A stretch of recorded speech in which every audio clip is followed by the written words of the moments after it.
Okay, thank you so much for joining me today for another inspiring episode of In the Name of Service. I'm your host, Dr. Barb Thompson. As a United States Army veteran and operational psychologist, I've spent my career working with military and law enforcement units, conducting in-depth interviews with hundreds of individuals who are hoping to earn their place on high-risk, high-performing teams. In most cases, they've already put in years of grueling physical and mental work just to get a chance to serve and sacrifice more. And that type of selflessness is special, and I feel worthy of recognition.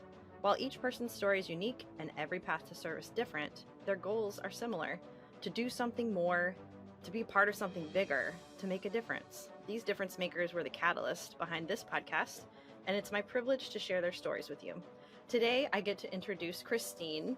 She and I had the opportunity to work together for a few years at a unit she's still currently working with. She is a breath of fresh air, the best teammate, just a bright light in any room. And I cannot wait to honestly get to know you even better, Christine, because some of these things that we're going to talk about today, they don't come up in everyday conversation at work. So let's just start off by you telling us a little bit about yourself. Wonderful. Thanks, Barb. It's an honor to be here. So I am a athletic trainer by trade. I am also a mom to a wonderful 19-month-old and a military spouse. I'm a Christian, and I'm also an online teacher. So I've done some teaching over the last 5 or 6 years through an online program. I graduated through the University of Delaware with my bachelor's in athletic training back when it was still just a bachelor's in athletic training in 2012. I have a master's in sports management, so I kind of jumped into the business field a little bit for the master's, and I completed that online, right? Yeah. A little bit of leadership aspect with it too, and that was kind of the motivation behind that. But I did that online while I was working full-time down in Georgia. And then I finished up my Doctor of Athletic Training from Temple University in 2022, again online, and with the support of my current job, we were able to make that happen, which was pretty awesome. Congratulations. See, there's already, I didn't know that. Thank That's you. Awesome. Now, what are you teaching? So I teach in the sports management program where I graduated with my master's, and I teach in both the undergraduate and the graduate programs. I really enjoy it. It's just another opportunity to serve and give back and kind of help shape young minds. So online degrees were kind of pre-pandemic, were just few and far between, but they worked great for the working individual.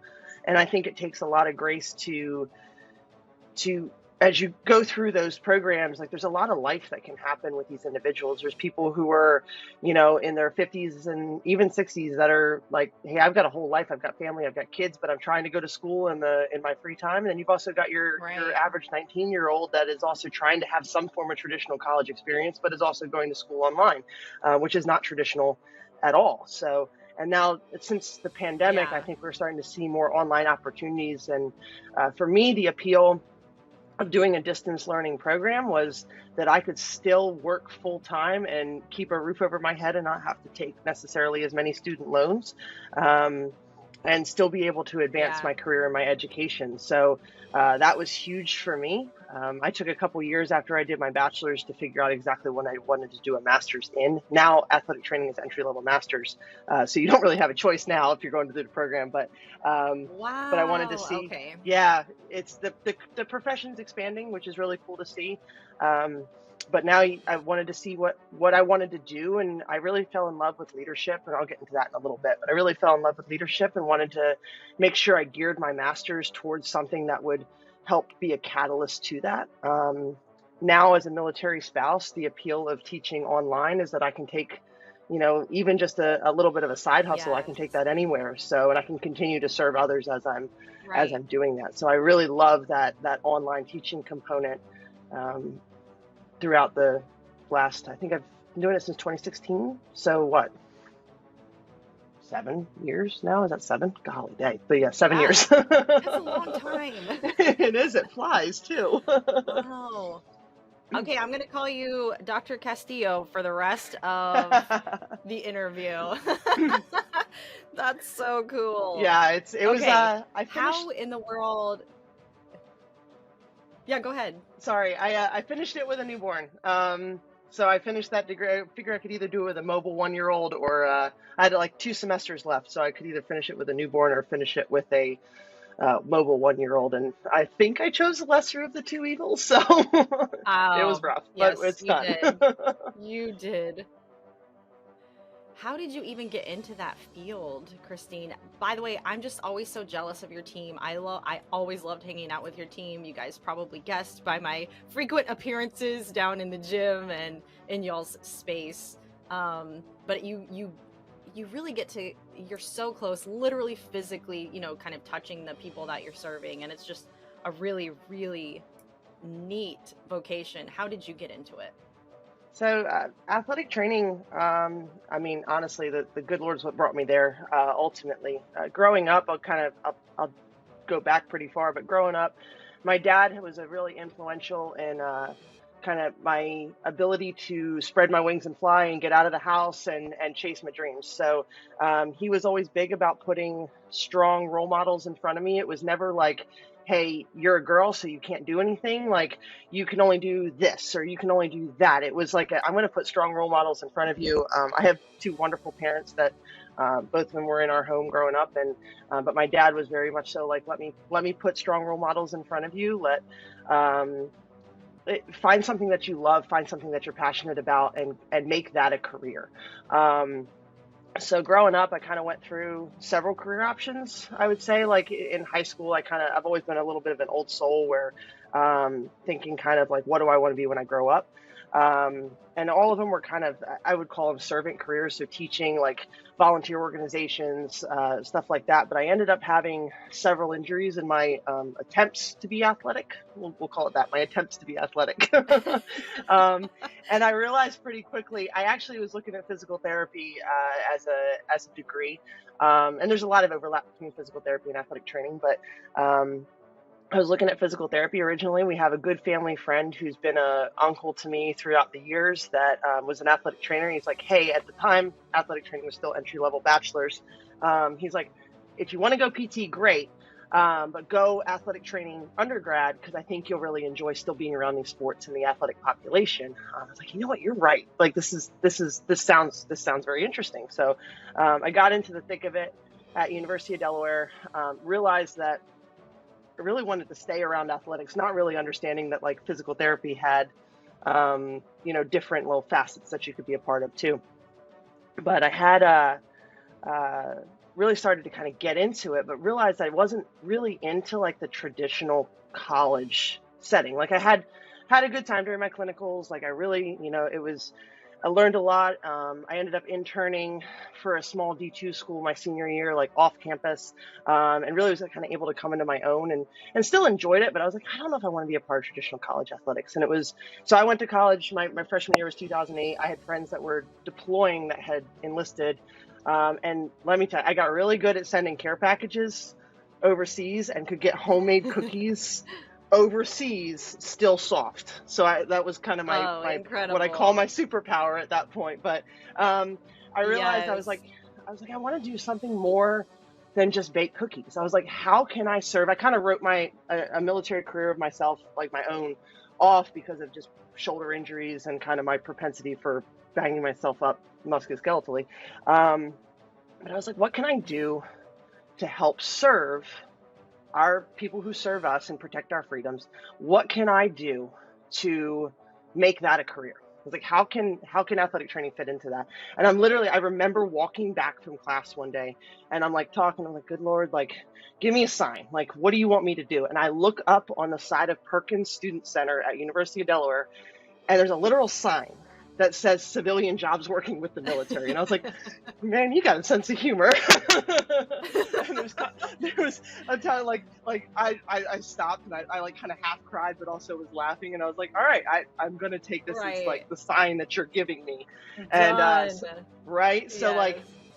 I went into a deep dive, borderline obsession, of just trying to make my connections and figure out, like, hey, does athletic training exist in the military setting, and how does it exist?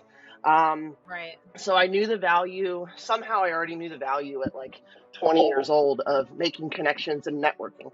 And I started building kind of that base of all right, what's going on in the military setting? I had found out about Center for the Intrepid and all the great work that they were doing with wounded soldiers and wounded service members, and thought maybe that would be somewhere where an athletic trainer would exist. And there were some different grants that I found myself a part of. There was opportunities with the Injury Prevention Research Lab of Uniformed Services University, and that was kind of my first foot in the door.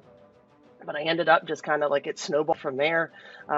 People knew people, and the athletic training community in the military at the time was, and it still is pretty small. We're still technically considered an emerging setting by the National Athletic Trainers Association standards. But so it was very easy to kind of be like, hey, this person knows this person, let's get introduced. And this was back in, so I graduated 2012. I'd already done a couple like data collection trips both to West Point and Camp Lejeune, doing a couple of different their projects with Uniformed Services University. And then in 2013, the Auburn University Warrior Athletic Training Program expanded their graduate assistant program at Fort Benning, because they were basically taking, instead of like graduate assistants as athletic trainers working with a sporting team, they were working with basic training units down at Benning. And in 2013, it expanded to include full-time positions across 5 different brigades, which was huge. So I actually, didn't, at the time, it was actually an entry-level position, which was awesome. And I took a chance and ended up getting a job down there and going down there. And then that just kind of expanded from there too. Grace of God, everything kind of worked out the way that it did. That fire, that passion was lit underneath me, and I wasn't taking no for an answer. So, my heart and soul was into that in every way, shape, and form. And it just went from there. It snowballed from there. Yeah. You have taken on another role. I mean, let's talk first about like what's most difficult about working in the military environment. And for you, you've worked traditionally, like looking at the people you've worked with are high performers. Right. So what do you think has been so I think early on, one of the biggest challenges was just understanding the population, understanding what was going on, understanding, like, I could never fathom what some of the guys that I was working with had been through. Guys that had enlisted right around 9/11, as a result of 9/11, stuff that happened in this world that nobody should ever have to see, process, do, etc. So my family had not had any touch points with military since World War II.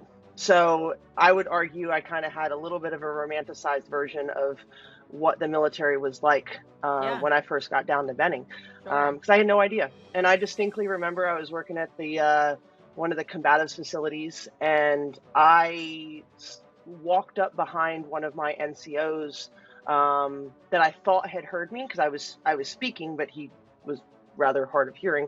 And I came up behind him, and the way that he spun around so quickly, I ducked, because like the eyes weren't him, like like I scared him, and he wasn't where he was for that like split second in time. And then you saw the body relax, and you saw him realize, like, oh, hey, Christine's right there. Like, and I apologized immediately. I realized I was the one who screwed up, and all I did was walk behind him. And that was probably the first like pull the wool off my eyes experience of like, okay, there's a lot of good that can be done here, and it's not just musculoskeletal. So I think one of the, like it was hard, just kind of it was hard getting my foot in the door, but it was hard just kind of starting to understand my population and understanding the true needs of my population. When I was working conventional Army, before I came up here, it was, this was the first time that they had embedded healthcare in their entire careers. Guys that had been in the military for 15 years, and they're like, hey, nobody has given a damn about me before. Like, why are you different? Like, why? This is the first time somebody's actually like put hands on me and not just said, here's 800 milligrams ibuprofen, like, take a knee, drink water. Like, you're actually trying to help me and fix me.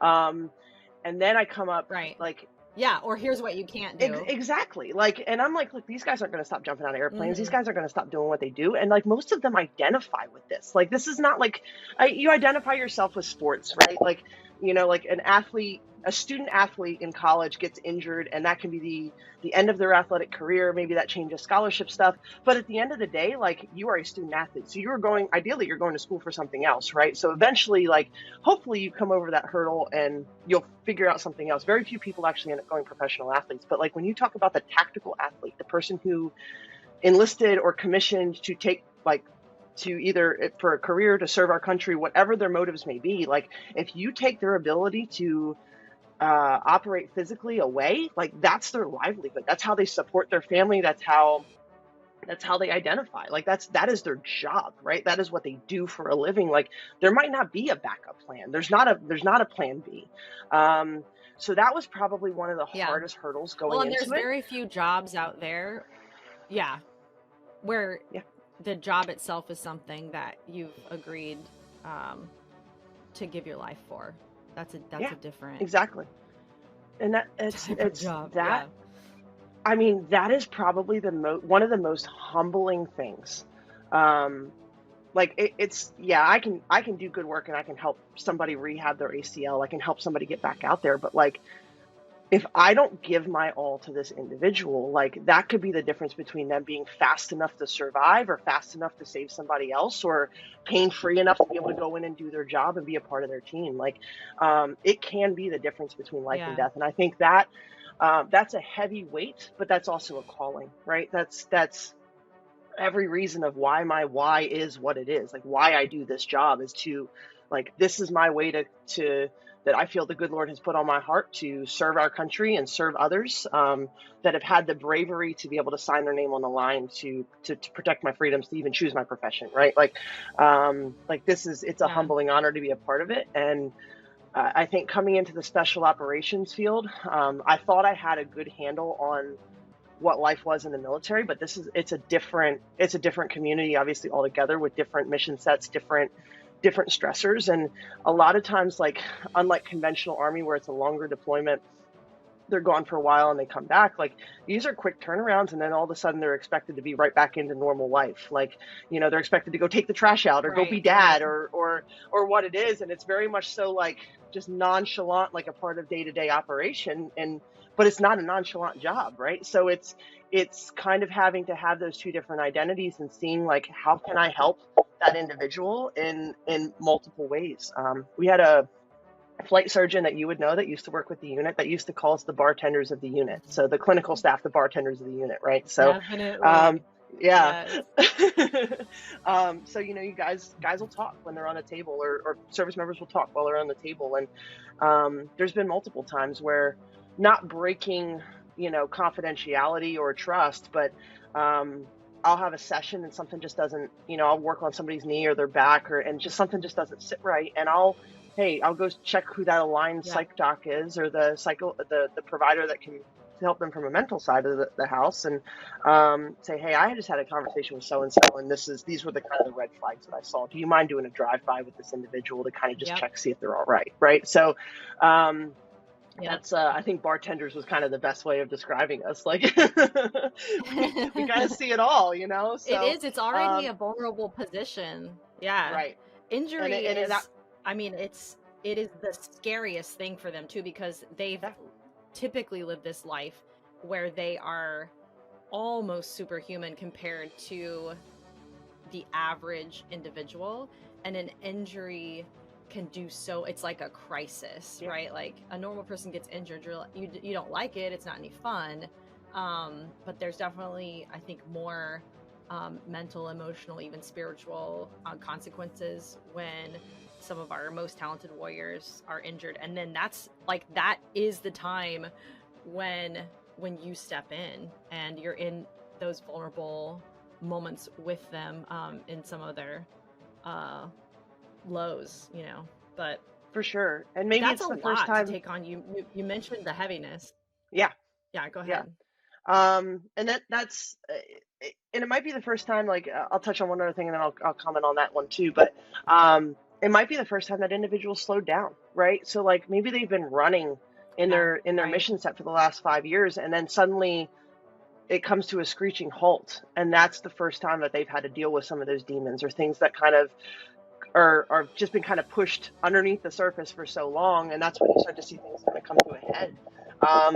And it is like it can get heavy, and I think that's so important of why it's even me as a provider, that I have to have my support network too, right? Like, Right. I have Yes. to have my ability to decompress, whether that's talking to a chaplain, whether that's talking to my own psychologist, whether that's talking to my husband, right? Like that's knowing how to decompress after some of that weight sits on your shoulders, right? So, and in many cases, you know, we might be talking about life and death with people that we're working with, right? Yeah. Oh yeah. You know, so it's Right.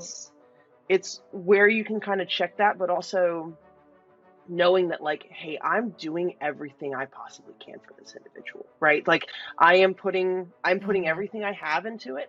But at the end of the day, like, they are a human who makes their own decisions too. So, like, making sure that I can have that separation, and know that, Yeah. like, hey, especially in this setting versus like conventional, like, we have every resource at the fingertips to help that individual. So it's making sure making the right connections, but also like having my strong support network is what is pivotal. And I think, like, I've said for years where um, work can be crappy, but home has to be good. Or like if home is hitting some bumps, then like work needs to be good. Like you can't. I feel like you can't have both be bad at the same time.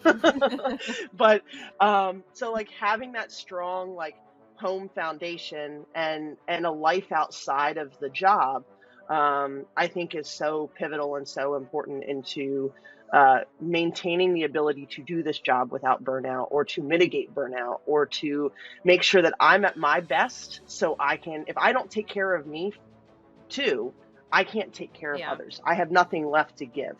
I think that was honestly one of the biggest challenges postpartum. You know, we just had our first kid like February of 2022. And man, my cup was empty. I'm somebody who has been Right. very strong in their faith for a very long time. And that is my rock, and that is my source of my strength. But like, I dealt with postpartum anxiety. I'm somebody who, like, I feel like I've never really dealt Yeah. with true mental health concerns, but like, I didn't, I was down, my kid Hmm. was upstairs sleeping, and I was downstairs having a panic attack because I wasn't watching him breathing and making sure he was still alive, right? Like, so, and then I'm Yeah. 2 months later going back to work and dealing with like, hey, I've only identified as an athletic trainer up until this point, and work has been my baby. Like, for gosh sakes, I'm completing a doctorate with a newborn. Like, I care about my career. Like, I never thought I would have trouble going back to work. Never thought I would have trouble. I thought I would just like, I mean, and it was a blessing because my parents take care of my kids too. So like, I know who's taking care of my child, but I like, Yeah. I sobbed for probably the first 2 weeks coming back to work, like almost every single day going in, and I love my job. Yeah. But I was struggling Right. with having that new identity now as a mom, and how to kind of split my time and like figure life out. I distinctly remember, like, while I was Yeah. still on maternity leave, even my husband, bless his sweetheart, had gotten back from a deployment, like when I was in my second trimester, and was dealing with that in its own, like all the, you know, things that he kind of dealt with to kind of process that. But um, I was dealing with massive amount of hormone fluctuations postpartum. That was, but a massive amount of hormone fluctuations postpartum, and like, he's looking at me like I've got six heads, like, okay, you're broken. What's wrong with you? How do I fix you? Like, and I'm like, I'm not broken. I Yeah. just need to. I don't know what's like. I can't Right. control this. and and Yeah. It was a yeah, different. It's not the Christine he knew, no, because right? he's always Yeah. seen this like person who's like Yeah. unwavering strength, right? Like, and not Right. to toot my own horn on that, but I've always been somebody who's like, okay, look, I'm the level-headed one of the two of us. Like, let's I can handle anything you throw at me. No notice deployments. I can handle it. Like, I got this. But now all of a sudden you put this little like fragile thing in my Oh hands where yeah. that I'm like, okay, well, I'm hardwired to take care of this, but I'm also like, I need to go to work. Like, so it was a matter of kind of finding that balance, and taking care of myself too. Fortunately, where I work has been super flexible and gave me the grace I needed when I needed it. And, I sought help, and that was the first thing, was like, hey, not being afraid to ask for help. And I think that applies to our population too. And, Right. um, like, I recognized Yes. that I was not okay. Um, and that I needed additional assistance. I needed people to talk to. I needed people to tell me that I wasn't alone, right? Like, because it felt alone. I was the first person of my Hmm. friend group that had kids, and Right. nobody else was in my shoes, right? So it felt like nobody else was in my shoes. It always feels like you're like the only one going through these things, but um, I know, but right? so it was a matter of like, okay, like taking the time and then to lean back into my faith, because that was so important for me, and figure out like, okay, like, God, you've got this. Like, what do I need to do? Like, where do I need to be? Like, where does my heart need to be? And it's okay to shift what your calling is too. Like, and right now at Right. that moment he Yeah. was calling me to be a mom, but also like, okay, how do we benefit, like, how do we still balance being this, wanting to serve others in the way that I currently serve them, and like, can we still make both work, or do we need to look at a career shift, right? So like, I Right. think it's kind of, there's a lot of things that I've learned about myself just in the last year and a half, and honestly, like, ha- Hmm. dealing with kind of that first bout of mental health struggles of my own, like, I think has made me a better clinician. It's made me more in tune. It's made me 100%. more in tune with Absolutely. my population. And honestly, as a result of it, like, I've gotten super connected with some of these community resources that have helped me both on the my side of town and kind of over on towards where a lot of our guys live. I've gotten connected with a lot of these local Yeah. resources. It's kind of become a passion project. And I've actually sent lists of resources to spouses that are going through similar Hmm. things, or maybe need some, physical therapy postpartum, like things like that. And I think it's something that the good Lord put on my heart to help, another way to serve others and serve this population, even down to building out prenatal and postpartum programming for either unit members or referencing ones that spouses could use. So just a different niche of ways that I can help individuals. But um, yeah. Yeah. Well, thank you for sharing that. I think we, especially like, we should be the first, those of us who serve others should be the first for to admit like that it's okay to be just a normal Yeah. human being, and that every single person Mhm. struggles. For sure. But the but the faster you reach out and you don't isolate yourself, then the faster that track is back to feeling quote unquote like yourself again. And in the midst of that, like when you choose to let go, right, of the pride and the shame and the Uh-huh. guilt and the lie that we're the only one going through that, when you let all of that go, like the gift is so much bigger. It's such a good Oh yeah. trade-off. But it's a But it's so scary. it's a daily recommitment too, right? Like, my Yeah, my yeah. son was sick a couple weeks ago, and I had to call out last minute from work, because it's usually like, inevitably, it's always when like my husband can't flex or something like that, right? That's when the stars align. Of But course. Yeah. he's super helpful. He's a wonderful, wonderful husband and dad. But there's just sometimes when like it's mom that has to bend, right? So, and I had to call out from work last minute, and there's a guilt that's attached to that, because it was Yeah. always, I was always the dependable one. I was the one that was, like, yeah, I can be there and help you set up with this at 4 o'clock in the morning, like, no problem. But now I gotta say no, so Exactly. Right. there's a guilt Right. that's attached to Right. that. And it's, you can have a great career and you can have a wonderful family, but there is at some point when you have to prioritize one over the other, right? So Right. those two Right. things will compete. And it's a matter of, again, having that good support structure at home, and making sure where you can give and just give and take, and communicating your job or your spouse what you need. And I felt guilty, and it took me a little bit to let that go. I'm like, I had to shift things around. Somebody had to pick up Yeah. my slack, this and that, but Right. it's okay. And it's letting that guilt go. And I Mm-hmm. think it's a daily recommitment for sure. And there's a lot of prayer that goes into that too. So Yes. Well, tell us a little bit more about your experience as a military spouse, um, and just what that's been like for you, some of those challenges unique to that experience. I think I joked when we first got married. I got drop kicked into it. That was my experience as a military spouse initially.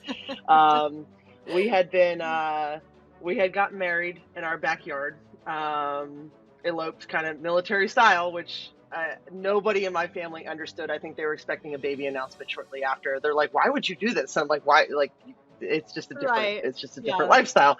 And the reason Yeah. why we did it was proven immediately almost following. So he had just gotten back from a deployment, and I said, "Look, I don't want to do another deployment as a girlfriend." He had gotten stuck when the whole COVID pandemic happened. So he was supposed to go for 60 days and was gone for 5 months. And I was like, "Look, I don't want to do this as a girlfriend anymore. We've been talking about getting married." And so we got hitched in May of 2022 or 2020, excuse me. And then a week later, they got activated again to deal with another response. And I'm like, this is why we got married. Like, aside from the fact that, I actually really love and cherish my spouse, but we ended up, we tried to plan a wedding reception in October of 2020, had to cancel it because both of us had gotten COVID a week out from it. Tried to reschedule it in September of 2021. Again, just celebration with the family and friends, like fairly low key, but still wanting to have those experiences for my parents and have those memories and photos. Then canceled it again because he was deployed, and I was in my end of my first trimester and beginning of my second trimester, and I was like, I'm done. I give up. So I think being a military spouse has taught me a lot of resiliency in ways that I never thought possible. But it also has given me such of an appreciation for what's important. So while all of those things were annoyances, they were not the end of the world. Because at the end of the day, my husband came home from deployment safe. He is still able to be a dad. He's still able to be a husband. He's alive, right? Like, that is something that I don't take for granted.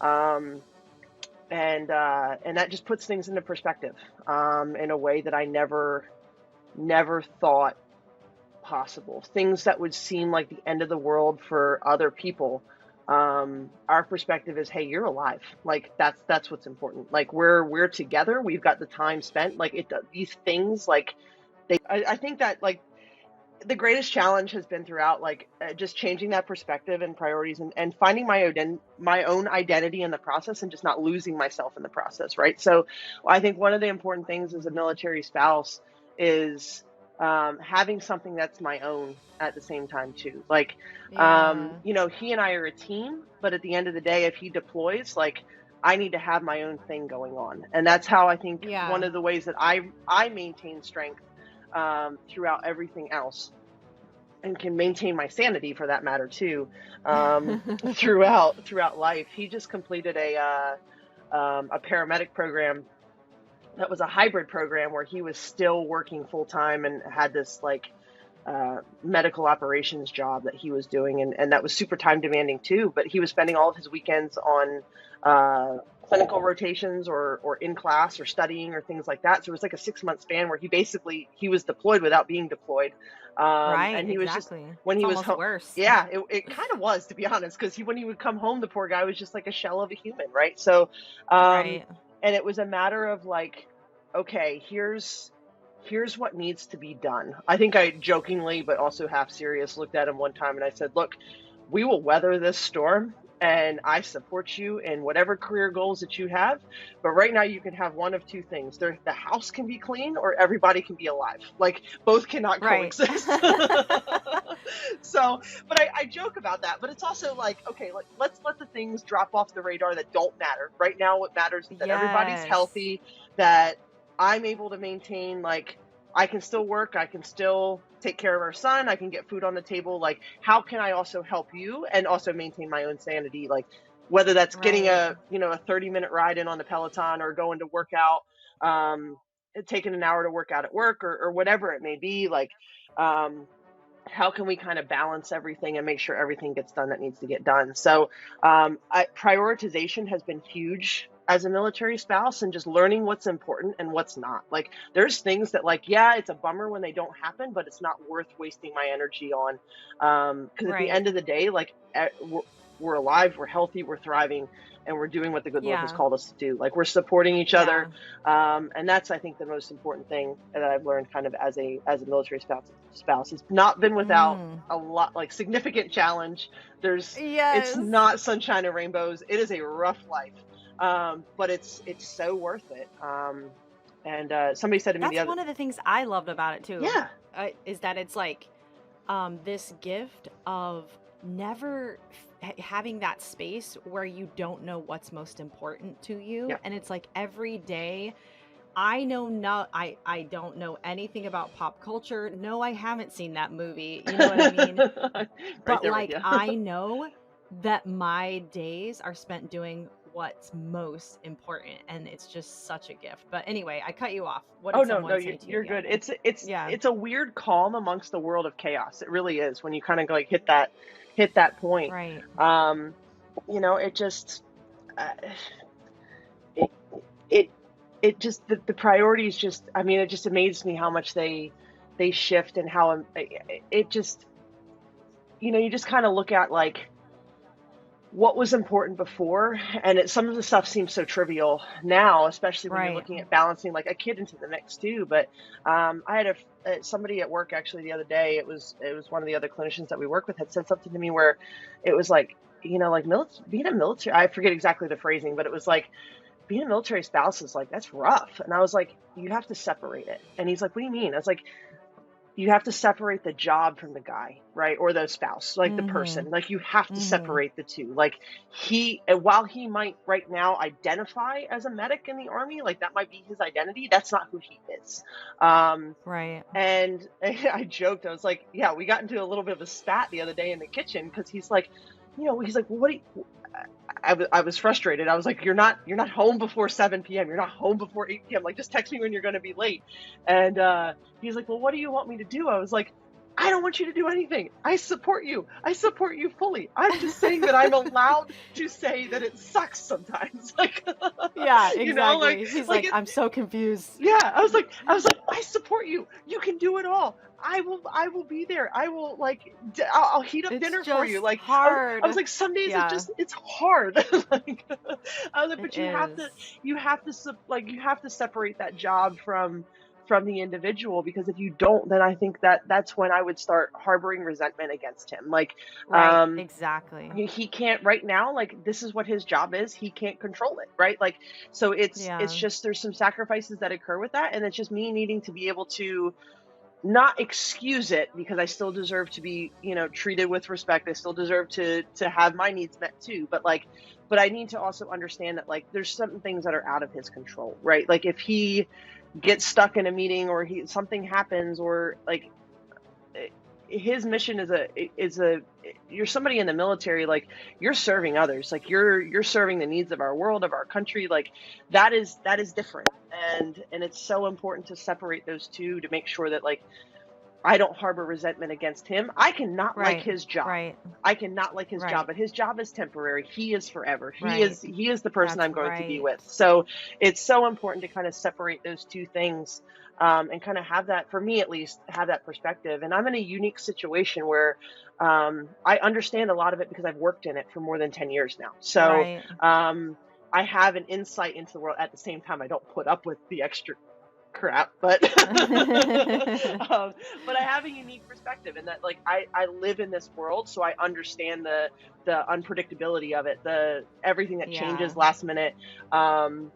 everything that can just, go down in the blink of an eye, cancel plans, like things that have to shift, like missed holidays, missed things like that. Like, I get it. Like, does it change that Yeah. sometimes it sucks? Like, no, it doesn't. And it's allowed Right. to, it's okay that if it's Yeah. bad sometimes, like it's okay that it's a bummer. But at the end of the day, Right. like, he is not the job. He is my husband. And at some point we will move on from the Army, and we will have a different life, and that's something to look forward to too. Like, but appreciating what we can in the moment and making the best of kind of when the moments just aren't as good. But like, at the end of the Yeah. day, we're still together. He's still alive. I'm alive. Our son is happy. Like, everybody's thriving. Like, some days more than others, but everybody's Yeah. kicking. I still make him Yeah. I still make him text me every single time he hits the ground after jumping out of an airplane. I was like, we will not take And safety for you granted. should. Yes. Yes. That's right. Yes. Yeah. It's so funny because even if you wanted, I mean, you do have to separate the job and the person. But sometimes, I find myself thinking in those moments where your thoughts are trying to lead you down this frustrating path or this path to bitterness. But it's like, no, because of his heart being the way it is, he puts in the extra effort. Yes. Because the heart that is in him that I fell in love with is, Yep. he puts in the extra hours. And so it's like, you separate the job and the requirements from that individual because they don't have a lot of control over it. But it's like, man, like, what a tragedy it would be to demand certain things when it's those very behaviors that, like, that's why you love that person, and that's Exactly. why they're so unique anyway. And anyway, okay, well, you obviously have a behind the scenes view of, I mean, triumphs and struggles, honestly, like, just from your own experience working in different military populations, and your experience as a military spouse, and working even like with the most elite military members we have. Considering, and I know this is a big ask, but considering all you've learned thus far, what do you think are just some like go-to pieces of advice or resources that you would recommend? So first things, maintain humility, right? Um, everything from being a military spouse and being married to somebody who's in the military to doing this job and serving those who have put their lives on the line for this country. Like, I don't take that lightly. I never take that lightly. Yeah. It's an honor to serve in this way. It's an honor to um, be married to somebody who so selflessly put their name on the line to potentially give it all for this country, right? So I have 3 degrees and more than a decade of experience, but I'll never come close to knowing or understanding it all, right? And the second Right. that I start thinking that I know it all, that I can handle anything that comes my way, and that I've got this, I've seen it all, right? That's when I fail my population. That's when I fail as a wife. That's when Yeah. I fail as an athletic trainer. That's when I fail this population. So maintaining that humility is so important, and never forgetting my why, right? So I think it's so important too. You talk about resources. It's so important to check in with my own mental health, to check in where I'm at, and to like continue to fuel that passion underneath, whether that's a podcast on the way to work, or that is reading a leadership book, or looking at like different ways that I can continue to expand my skill set, like never losing that spark, never losing that passion. And the Yeah. second that it starts being more of a job than a calling, then like, Mm-hmm. okay, do I need to reassess my career choices? Do I need to reassess where I'm at? Yeah. Why is my mental, like, why am I in this mental rut right now? Like, what's going on, and how can I either pull myself out of it, or what do I need to do to just change my situation entirely? So it's never forgetting that humility for sure. I think one of the biggest pieces of advice, like, I'm going to sound like a TSA ad here, but if you see something, say something, right? So just because something looks okay on the surface doesn't mean it is.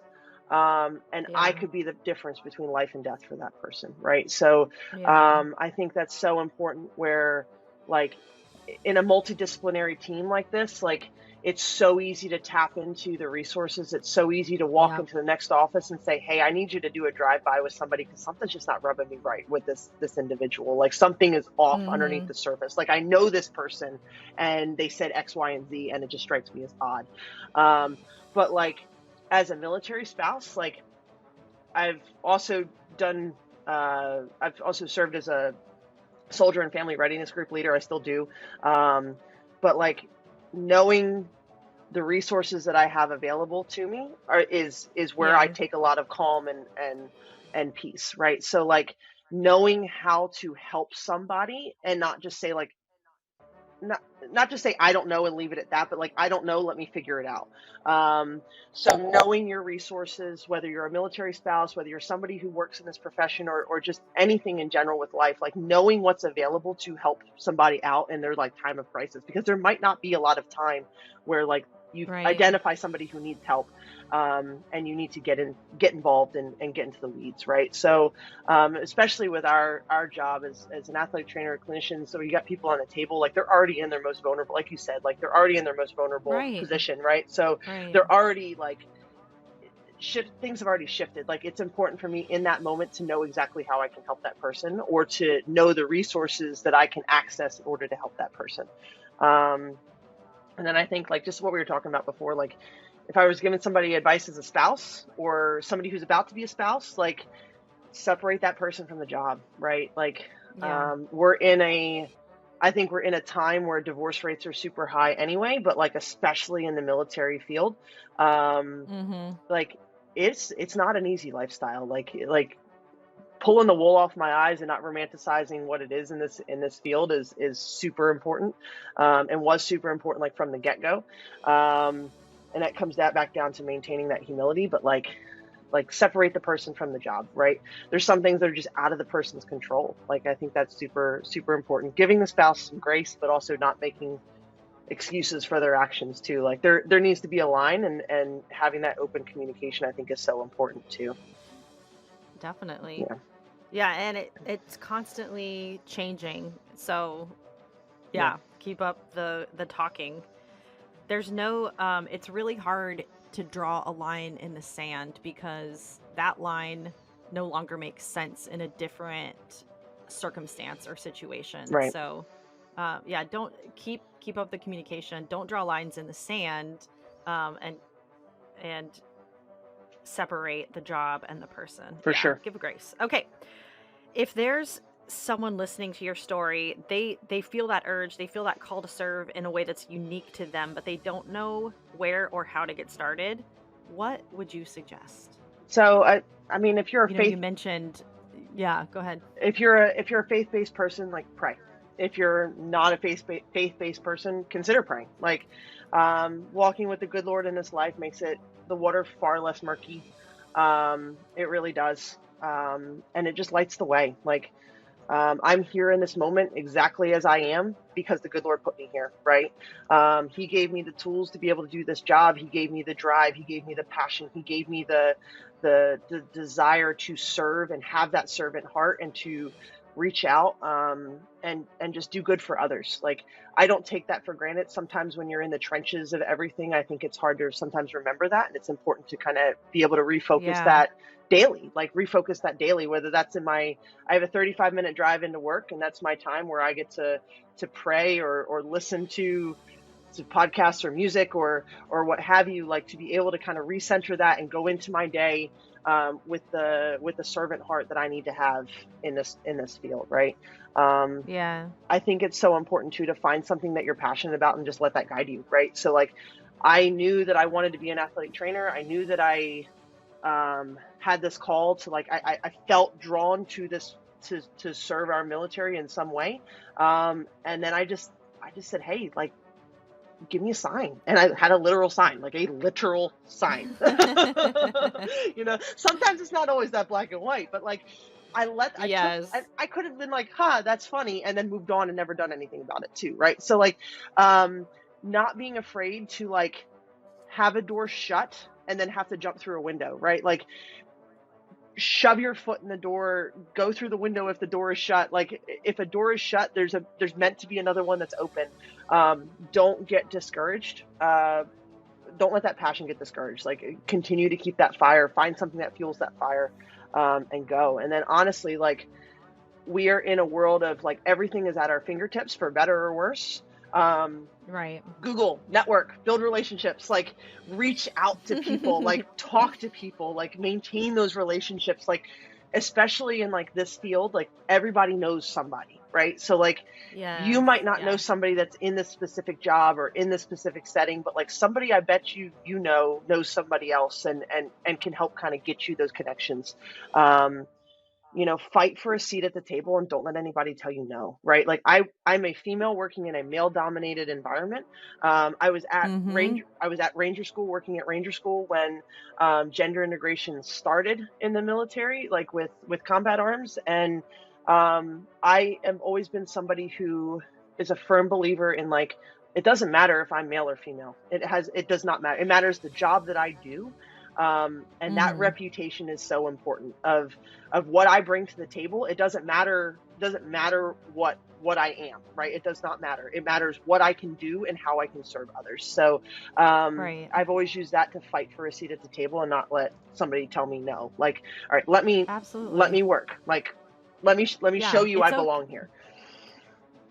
It does not matter if you don't see a copy of yourself at that table.